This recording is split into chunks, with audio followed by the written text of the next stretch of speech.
नमस्कार विद्यार्थी मित्रांनो, स्वागत आहे आपल्या सर्वांचं आपल्या चॅनलमध्ये. मित्रांनो, आजच्याच व्हिडिओमध्ये आपण वेगवेगळ्या स्पर्धा परीक्षेमध्ये सर्वात महत्त्वाचा जो विषय आहे गणित किंवा ज्याला आपण अंकगणित म्हणतो, या विषयावरती आज आपण इथनं चर्चेला सुरुवात करणार आहे. बघा मित्रांनो, कोणताही विषय असो, सुरुवात करता वेळेस जी विषयाची सुरुवात आहे ही जर बेसिकपासून होत असेल तर त्या विषयामध्ये समोर चालून कोणत्याही प्रकारच्या अडचणी ह्या जनरली निर्माण होत नाहीत. तर आजचा हा जो आपला पहिला पार्ट आहे यामध्ये आपण गणित या विषयाचा जो बेस आहे इथनंच आपण याला सुरुवात करणार आहे. बघा, गणित या विषयाचा बेस म्हणजे नेमकं काय, आपण काय करणार आहे. तर जसं आपला व्हिडिओ समोर जाईल एक एक बेसिक गोष्टी या व्हिडिओजमध्ये आपण इथं डिस्कस करणार आहे. बघा, आपण याला सुरुवात करूया. गणित या विषयामध्ये सर्वात पहिला बेसिक शब्द जर आला तर बेसिक म्हणजे नेमकं काय. तर पहिला जो टॉपिक राहतो बेसिकमध्ये तो आहे तुमचा इंट्रोडक्शन टू नंबर, ज्याला आपण मराठीमध्ये संख्या पद्धती किंवा संख्यांचे प्रकार, संख्या परिचय असं सुद्धा तुम्ही याला म्हणू शकता. सुरुवात करता वेळेस बघा, सर्वात महत्त्वाचा पहिला शब्द आहे बेसिक म्हणजे नेमकं काय. तर जसं उदाहरण तुम्ही जर पाहिलं तर इंग्लिश या विषयाचा जेव्हा तुम्ही अभ्यास केला, इंग्लिश ज्यावेळेस तुम्ही शिकली तर मित्रांनो तुम्ही सुरुवात कुठनं केली. जसं ABCDEF हे जे बेसिक मुळाक्षर आहेत यानुसारच तुम्ही सुरुवात केलेली असेल. आणि जेव्हा एकापेक्षा जास्त मुळाक्षर एकत्र येतात तेव्हा एक शब्द तयार होतो, आणि जो शब्द तिथे तयार होतो त्या शब्दांचे वेगवेगळे प्रकार, त्या शब्दांच्या जाती, यासाठी आपण पार्ट ऑफ स्पीच म्हणजे नाउन, प्रोनाउन वगैरे वगैरे यानुसार तुम्ही सर्व काही डिस्कशन केलेलं आहे. सेम त्याच पद्धतीने गणिताचं जर बेसिक आपल्याला घ्यायचं असेल, गणित या विषयाची जर आपल्याला सुरुवात करायची असेल तर गणित या विषयामध्ये सर्वात बेसिक आणि सर्वात पहिला जो शब्द आहे तो शब्द आहे तुमचा अंक. आता नेमकं अंक म्हणजे काय. जसं इंग्लिशमध्ये आपण अल्फाबेट्स किंवा मुळाक्षर म्हणतो, तसेच गणितामध्ये 1, 2, 3, 4, 5, 6, 7, 8, 9 आणि 0 हे 10 अंक आहेत. आणि 10 अंकांसोबत एक शब्द आणखीन वापरतो जो आहे चिन्ह. चिन्ह म्हणजे सिम्बॉल. बेरीज, वजाबाकी, गुणाकार, भागाकार हे जनरली बरेच काही चिन्ह आहेत जे आपण ते वापरणार आहे.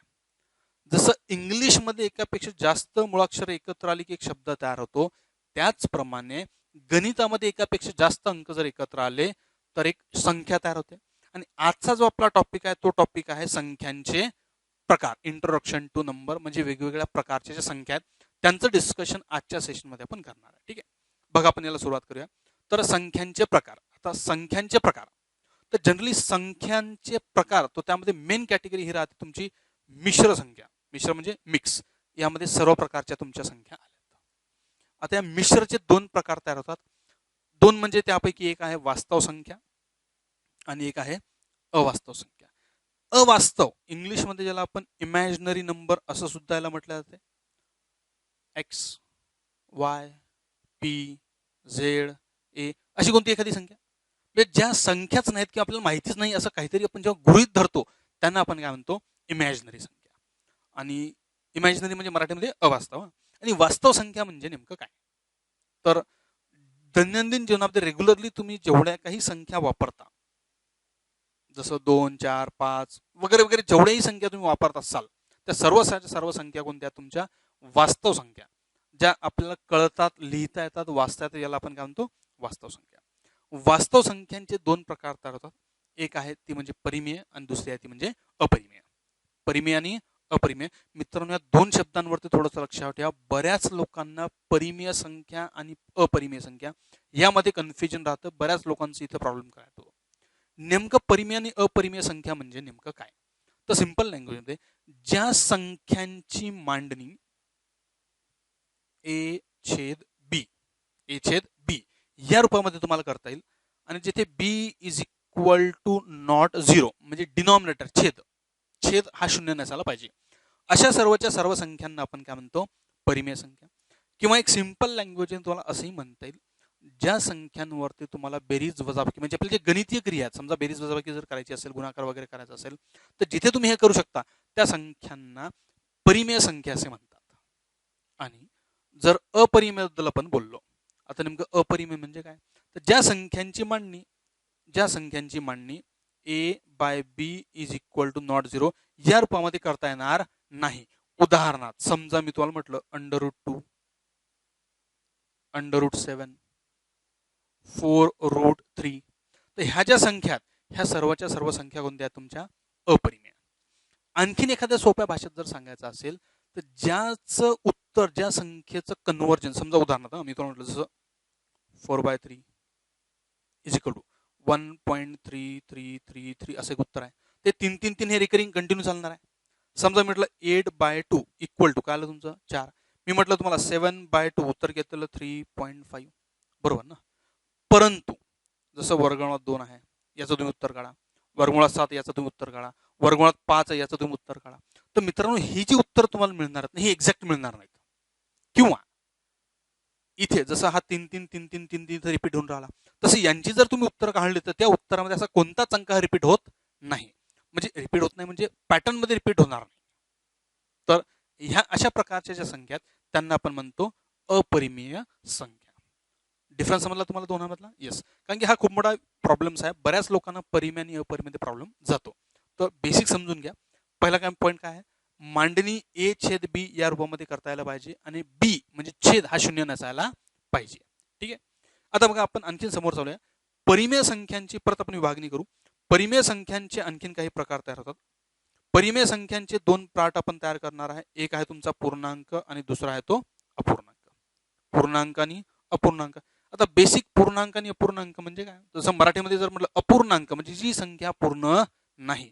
उदाहरणार्थ 2/3, 4/5, 8/3 हे झाले तुमचे अपूर्णांक.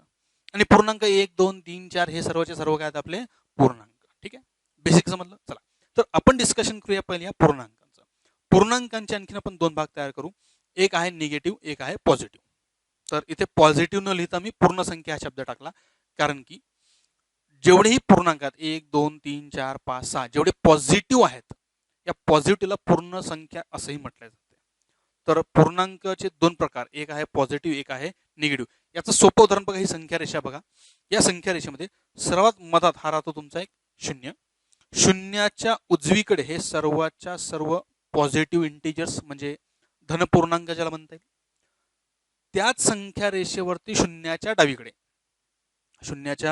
डावीकडे हे सर्वच्या सर्व निगेटिव्ह इंटिजर्स म्हणजे ऋणपूर्णांक. उजवीकडे कोणते राहतील धनपूर्णांक, डावीकडे राहतील ऋणपूर्णांक आणि मधात जो 0 आहे हा 0 राहतो तुमचा neutral, neither positive nor negative. Neither positive nor negative. तर पूर्णांकाचे 2 प्रकार, एक निगेटिव्ह आणि दुसरा कोणता तुमचा पूर्ण संख्या. आता निगेटिव्हच्या नंतर पूर्ण संख्या म्हणजे काय आलं, हे पॉझिटिव्ह पण आलं, शून्य पण आलं. या संख्या रेषेनुसार निगेटिव्ह जर मी सोडले तर आलं कोण शून्य आणि पॉझिटिव्ह. तर पूर्ण संख्यांचे 2 प्रकार, त्यामध्ये एक आहे तुमचा शून्य म्हणजे न्यूट्रल आणि दुसरा आहे तुमचा नैसर्गिक संख्या. हा खूप महत्वाचा शब्द आहे. बऱ्याच लोकांची सुरुवात नैसर्गिक संख्येपासून होते, आपण त्या पॅटर्न नुसार चालतोय. ठीक आहे.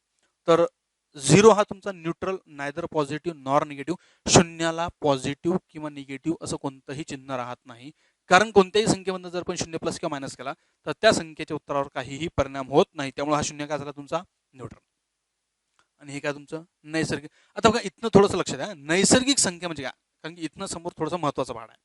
नैसर्गिक म्हणजे संख्या म्हणजे नेमकं काय, तर सिंपल लँग्वेजमध्ये आपल्या दैनंदिन जीवनामध्ये कोणत्याही गोष्टी जर मोजायच्या असतील, मोजणी करण्यासाठी ज्या संख्यांचा आपण वापर करतो त्यांना नैसर्गिक संख्या असे म्हणतात.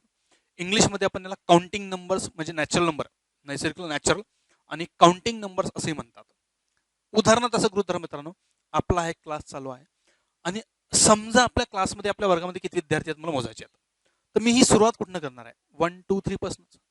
-1, -2, -3 असं होईल का, नाही. 0, 1, 2, 3, 4 असेल का, नाही.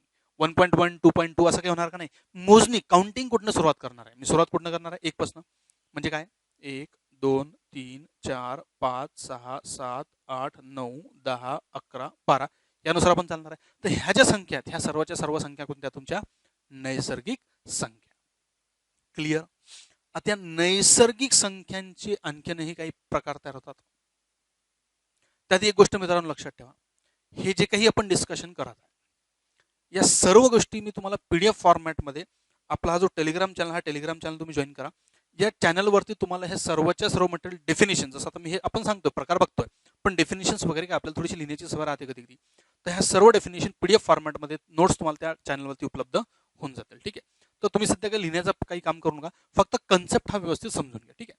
बघा नैसर्गिक संख्यांचे वेगवेगळे प्रकार तयार होतात. नैसर्गिक संख्यांची विभागणी आपण वेगवेगळ्या प्रकारामध्ये करतो. त्यामध्ये सर्वात पहिला आहे सम आणि विषम संख्या. सम आणि विषम. तर पहिला पार्ट आपला पहिला शब्द आहे समसंख्या. आता नेमकं समसंख्या म्हणजे काय? मित्रांनो, जनरली तुम्ही जर कोणाला विचारलं की समसंख्या म्हणजे काय, तर ऑलमोस्ट लोक तुम्हाला उत्तर देतील ज्या संख्यांना दोनने भाग जातो. ज्या संख्यांना दोनने भाग जातो त्यांना समसंख्या असे म्हणतात. परंतु त्याच लोकांना जर समजा तुम्ही एखादी संख्या दिली की 3, 2, 1, 4, 5, 7, सांगा ही समसंख्या आहे का? 3,21,457 संख्या लिहिली आपण आणि ही समसंख्या आहे का? तो उत्तर चटकन निघेल नो, ही समसंख्या नाही. मला सांगा, त्यांना जेव्हा आपण डेफिनेशन विचारली तर उत्तर काय होतं? ज्यांना दोनने भाग जातो. आणि ही संख्या दिली तर मला सांगा याला असं कोणी दोन्ही भाग देणार का हो? नाही. मग सम आणि विषम पण ठरवतो कुठनं? तुम्ही सांगता कसं? कुठल्या प्रकारे ठरवता येईल? तर फक्त हा जो एकक स्थानचा अंक ना, इथनच सम आणि विषम संख्यांची विभागणी केली जाते. बरोबर ना? तर ज्या संख्येला दोनने भाग जातो, एवढं काही लक्षात ठेवलं नाही तरी चालेल. सिंपल लँग्वेज मध्ये समसंख्या म्हणजे काय? तर ज्या संख्येच्या एकक स्थानी 0, 2, 4, 6 किंवा 8 असेल, 0, 2, 4, 6, 8 असेल तर त्यांना आपण काय म्हणणार आहे? समसंख्या. ठीक आहे. आणि तर मग विषम संख्या म्हणजे काय? दुसरा शब्द कोणता आला तुमचा? विषम. आता विषम मध्ये काय? तर सेम कन्सेप्ट आहे. ज्या संख्येच्या एकक स्थानी 1, 3, 5, 7 आणि 9 कोण कोण? 1, 3, 5, 7, 9 जर समजा हा अंक असेल तर त्याला आपण काय म्हणणार आहे? विषम संख्या. म्हणजे एकक स्थानी 0, 2, 4, 6, 8 समसंख्या, 1, 3, 5, 7, 9 ती कोणती असेल तुमची? विषम संख्या. आणि एक गोष्टी लक्षात ठेवा, नैसर्गिक संख्येमध्ये जेवढ्याही संख्या आहेत त्यापैकी अर्ध्या संख्या ह्या विषम आणि अर्ध्या संख्या ह्या करतात सम. याचं कारण असं आहे की बघा, जेव्हा आपण नैसर्गिक संख्येची सुरुवात होते, उदाहरण इथे 1, 1 ही विषम संख्या आहे, 2 ही समसंख्या आहे, 3 ही परत विषम, 4 सम, 5 विषम, 6 सम, 7 विषम, 8 सम. हा पॅटर्न तो चालतो. म्हणजे अल्टरनेट एक सोडून एक जी संख्या ना ती राहते तुमची सम आणि विषम, एकानंतर एक अल्टरनेट राहतो विषम आणि सम. त्यामुळे आपण काय म्हणतो? अर्ध्या संख्या विषम आणि अर्ध्या संख्या सम. हे झालं सम आणि विषम. म्हणजे समजा मी म्हटलं की 500 पर्यंत किती सम आणि किती विषम, तर 500 पर्यंत 250 समसंख्या आणि 250 विषम संख्या राहतील. हा तो मुद्दा आहे. ठीक आहे. यानंतर त्याच नैसर्गिक संख्येमध्ये एक पेक्षा मोठ्या, त्याच नैसर्गिक संख्येमध्ये एक पेक्षा मोठ्या, म्हणजे सिंपल लँग्वेजमध्ये 2 पासून सुरू होणाऱ्या, 2 पासून सुरू होणाऱ्या सर्वच्या सर्व नैसर्गिक संख्यांची विभागणी आणखीन 2 प्रकारामध्ये होते.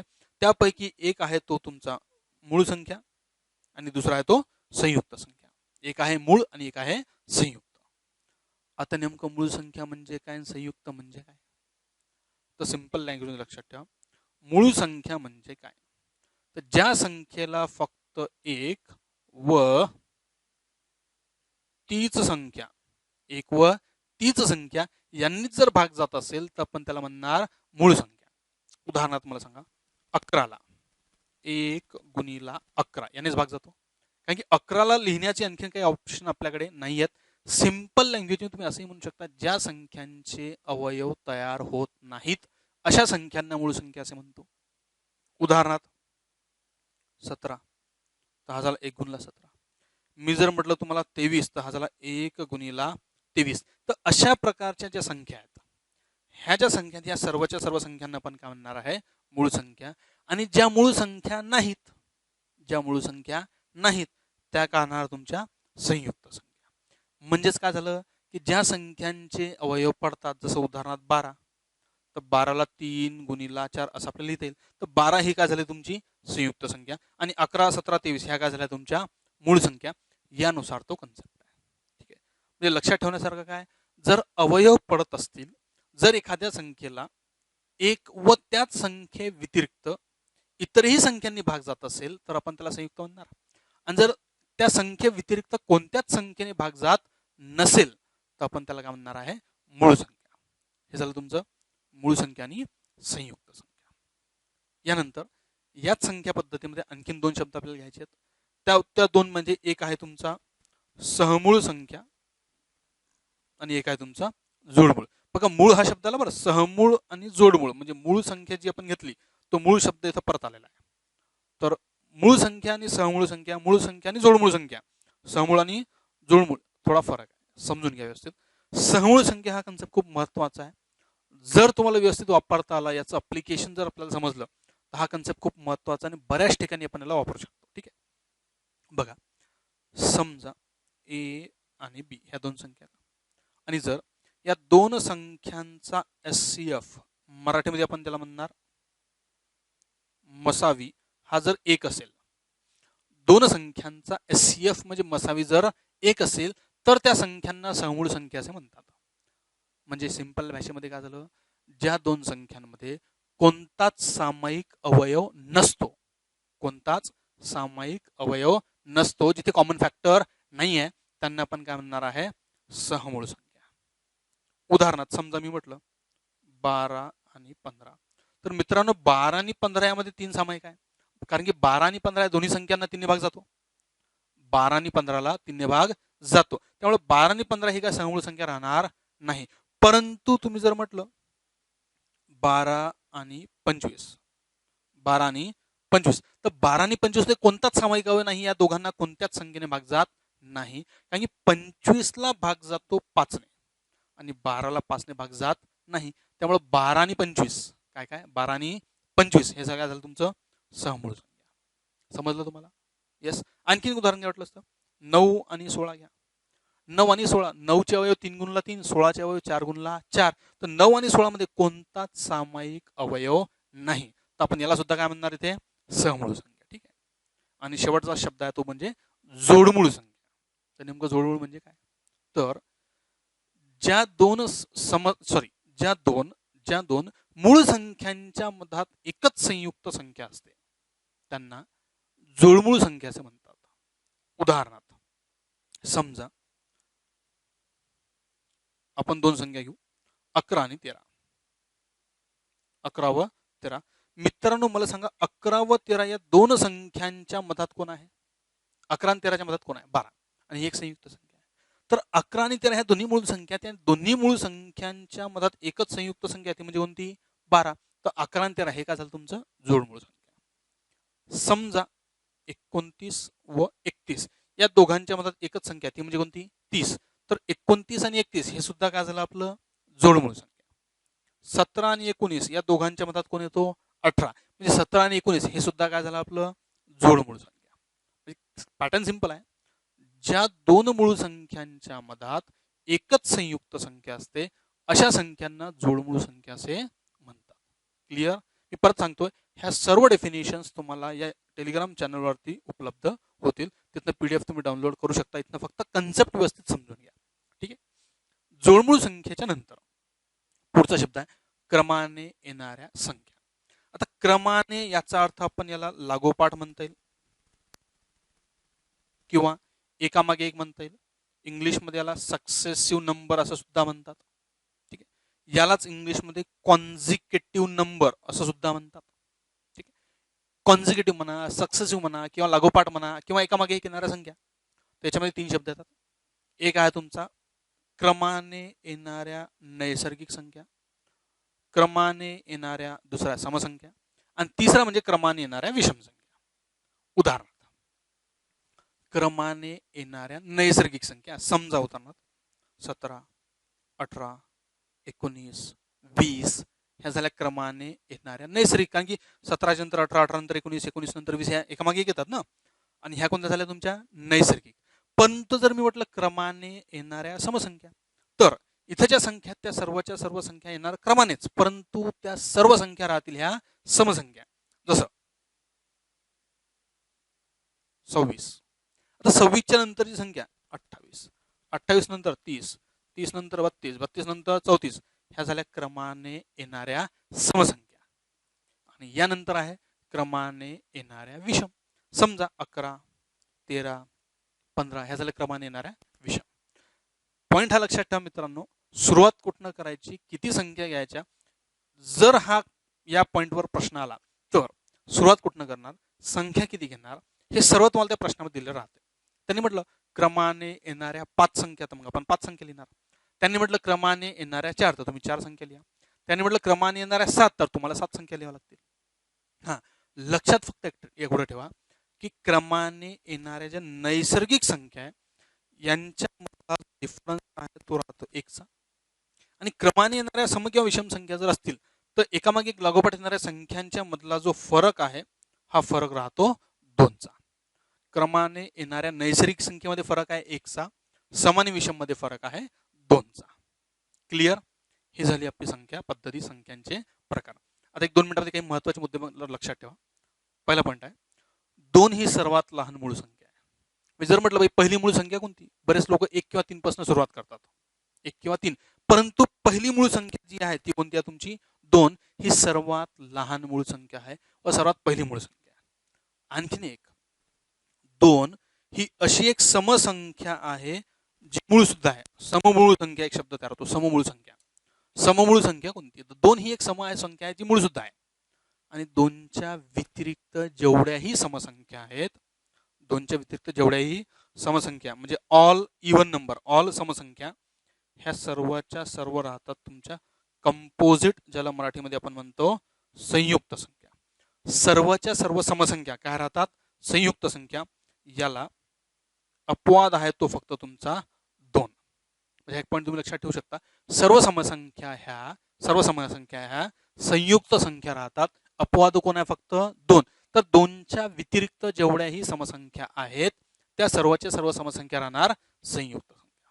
त्याचप्रमाणे पहिली संयुक्त संख्या ही आहे तुमची 4. पहिली मूळ संख्या 2, पहिली संयुक्त संख्या 4.